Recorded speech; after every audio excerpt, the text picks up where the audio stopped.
Welcome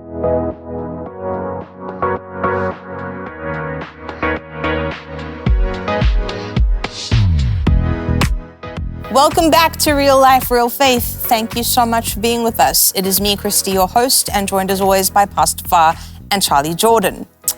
Today I'm asking a question that I think we all probably know the pretty obvious answer to, but it's something that I think should be discussed, which is this. Is social media hurting your soul? And our director extraordinaire, Greg, was just, talking to us, saying, this is the show we're about to record or whatever. And he said, yes. So thank you, Greg, for answering that for us and letting us know. Yeah, we can got the stop answer. now. We've got the answer. But, really, as with anything, something that is neutral can be used for good or bad. Mm-hmm. And I think it's a question that pertains to each of us individually. And obviously the internet has been used for good. Right. Kim's ministry exploded because of the internet. Yeah, because of the internet, Things went crazy. I remember when it crashed. Everything crashed. What was it, in 2009 when he was prophesying about the Obama stuff and everything just crashed? Yeah. It was I think it was a day or two before the actual election. Yes. And so we went live and the server just... The server couldn't handle it, and I can just imagine poor old Danny having a breakdown about the server going down back then. Actually, it was Greg. It was Greg. He can handle anything, though. He's actually Superman, but we don't tell other people that because we want to keep him here. But, social media, it can be a good thing. It can be used to spread a lot of good, but the problem is too, and again, Pastor Far, I was listening to Jordan Peterson speak about this. Mm-hmm. He spoke about the problem with how social media has given digital bullies the ultimate covering, the ultimate armor, which is they can say whatever they want without fear of reprisal because they're behind a screen. Yep. They're behind a phone. They can say horrific things. When we think about the amounts of children that have committed suicide because of bullying, because of different things that have happened, it's truly horrendous. And I think it's something that as parents, we have to be really proactive about. I've had arguments with my 8-year-old daughter who's told me that she thinks she should be able to have TikTok because all of her friends have it. And I was like, you're about to learn something about having an African mother, my darling.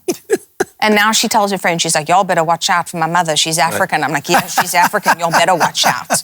I actually had her and a little friend at Universal Studios the other day, and he had been watching all these trends on YouTube and on TikTok. He's a little bit older than her. And so he was jumping around and saying, Onivea, check it out, POV, parkour. So I said to him, buddy, if you get injured, firstly, I'm going to be really irritated. I'm not that person who's going to be compassionate if you end up injured because you did something stupid. Mm-hmm. So you yelling parkour because you saw whoever YouTuber do it, if you crack your head open, I'm going to be really frustrated. Secondly, it's going to be such a pain because your mom is working. And thirdly, I really don't want to have to call an ambulance. And it's going to be so embarrassing for you if that's what happens. Now, that is how I'm talking to a 9-year-old. And Nevaeh went, told you. Because I was just like, I'm not like these other parents who are just I'm not about, it would really be better if you don't. I'm like, you can do it if you want, but if you're stupid and get injured, the fun ends and I'm never taking you anywhere again. Mm-hmm. It's as simple as that. Yeah. But I see the impact of social media on children. Yeah. And the reality is it impacts all of us too. When we're just mindlessly scrolling, you can build your TikTok algorithm. This is something I'm going to say. Okay, I'm just saying this right now.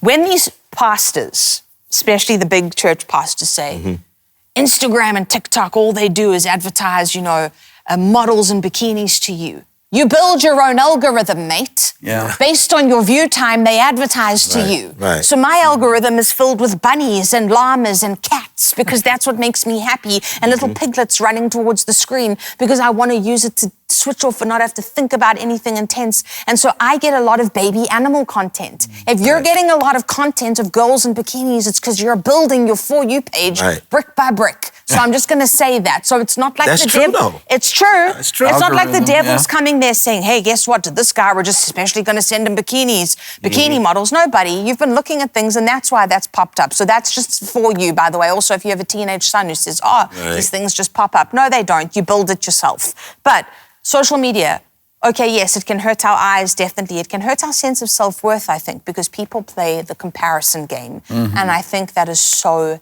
dangerous. Yeah. I don't know, Charlie. No, that is so true. You have to be careful with what you're watching. And, we did the same thing with Jade. Jade, now, she's going to be 17. Oof. We just allowed her to have her Instagram account. I just didn't want that filter, Yes. to be affecting her. So, yeah, I mean, we have to be tough. And in today's society, and this climate we live in, we have to be very aware of AI. There's so much that's going across social media that is incorrect and is there to continue to deceive.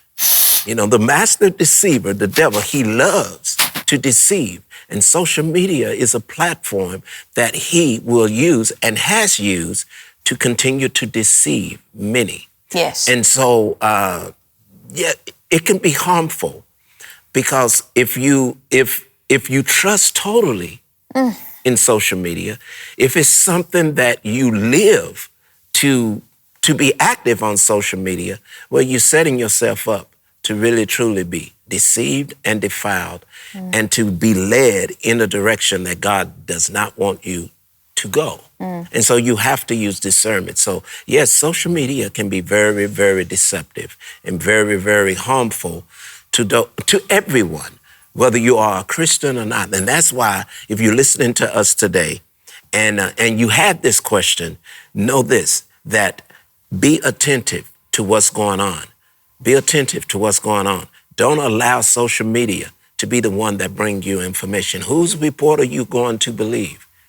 Well, my house, we believe the report of the Lord. And we are very decisive on this.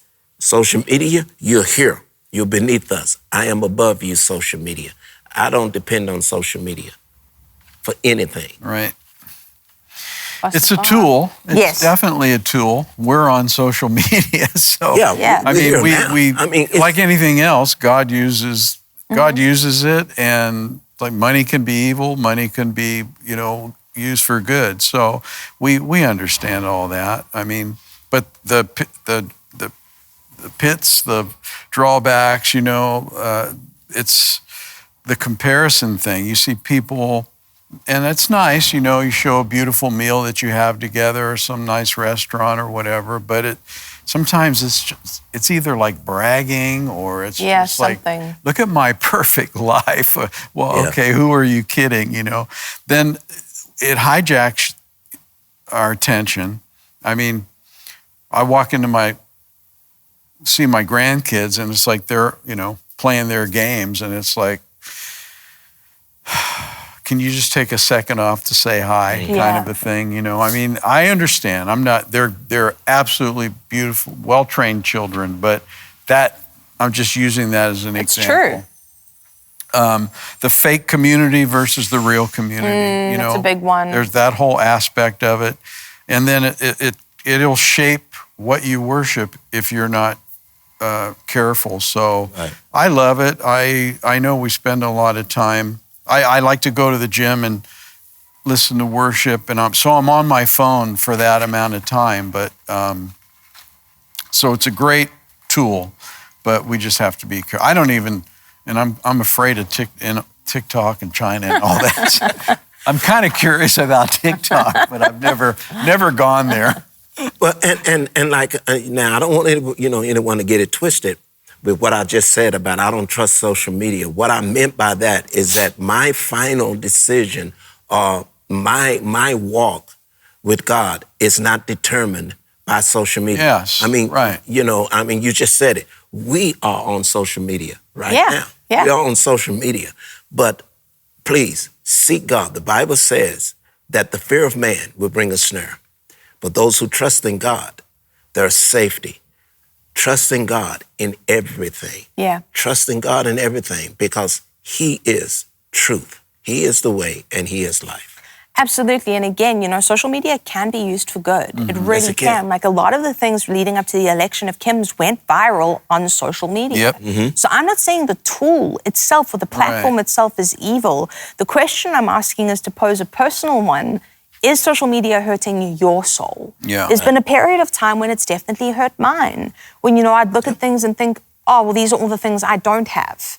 And so I've had to be quite careful and intentional about trying to curate it so that I'm not just being bombarded with things that are making me feel horrible about myself or making me feel like I'm constantly having to compare what I'm doing. Right. You know, it's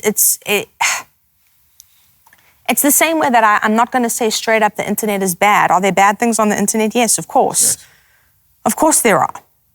But there's also some amazing things. Think about how many of you found Kim Clement through the internet. Yep. Through the internet. It's through the internet right now that we're even connecting, that you're able to be here with us. And so the question really is a self-analysis question. It's a question for self-analysis. Ask yourself, how do you feel after you've been on it? I'm not saying to you, throw away your phone, don't go on social media, not at all. I'm just saying, ask yourself, how does it make you feel? Yeah. How do you feel in your soul That's after right. you've engaged? How is your disposition? What is your general emotion? It's like, take a second and just check in with yourself about how you're doing and let that guide you and be your answer. Yes. So I guess what we're saying is that social media, you use it, but use it with wisdom. Yes, exactly. Use it with wisdom and with analysis Right. of self-analysis, which is something we all have to do. And so, again, thank you for joining us. Thank you for being here. Support us if you're able to. Red link, QR code, text, call, Prophecy Vault, all the things.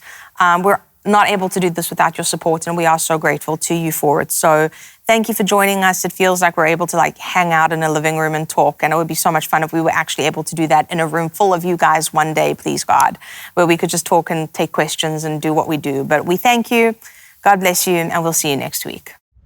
Jesus engaged. He was in the marketplace, but obviously he did not compromise. And that's what Psalm 1 is saying. I mean, God doesn't, there's nowhere we can go to escape the world. We're in it. We're not of it, but we're in it. And Jesus prayed, didn't want us to escape. He just wanted us to be the influencers and not the ones that were being influenced. There's been periods of time where I've been the predominant influencer, and there's times that other people have been the predominant influencers, and it's something we have to be mindful of and watch for and be aware of. Like you just said. You said at different times you have Yeah. but you didn't. You still stood your ground. And we want you guys to know, yeah, peer pressure is out there, but don't let it have the last say. Hello, friends.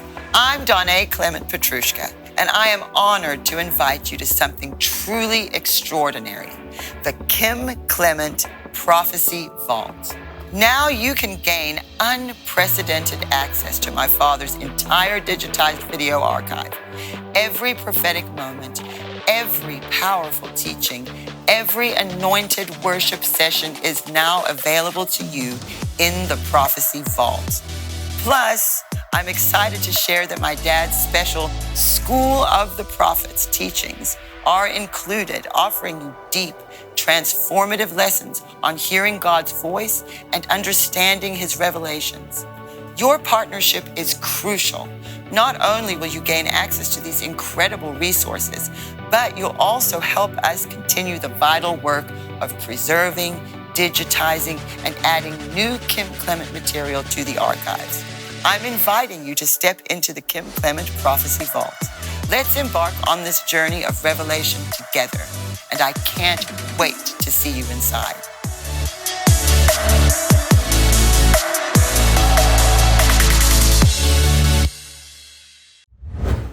We have Andrew Sorcini from Beverly Hills Precious Metals with us today. Someone has a 401k.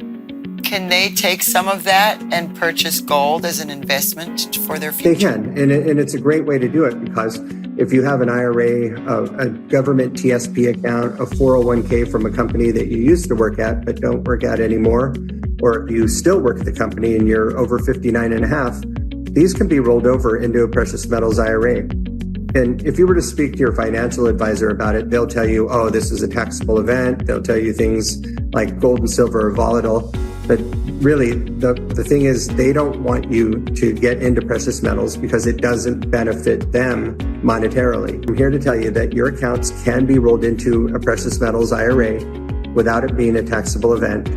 You would own real gold and silver that is stored in a third-party depository that's insured in a lockbox with your name on it. So if someone goes to bh-pm.com, is that the correct website? Okay, and that's going to be on the bottom of the screen. If they go there today, what do they need to do? Okay, so there's an online form there, and the form, almost every page on the website has the online form. So you just fill in your first name, last name, email address, telephone number. Say that Kim Clement sent you, or the House of Destiny. We'll know what you mean. And in the notes section, be as detailed as you can. Sometimes people put things in there like, I'm a complete novice. I really don't understand precious metals. I've been wanting to understand. I want to invest, but really, I need more information first. Then put that in there. If you're someone that's been investing in gold and silver for years and really don't need a consultation, you just want to check prices, then put that in there. Everybody watching, if you are interested in precious metals, this is where you want to go. Thanks again. Thank you.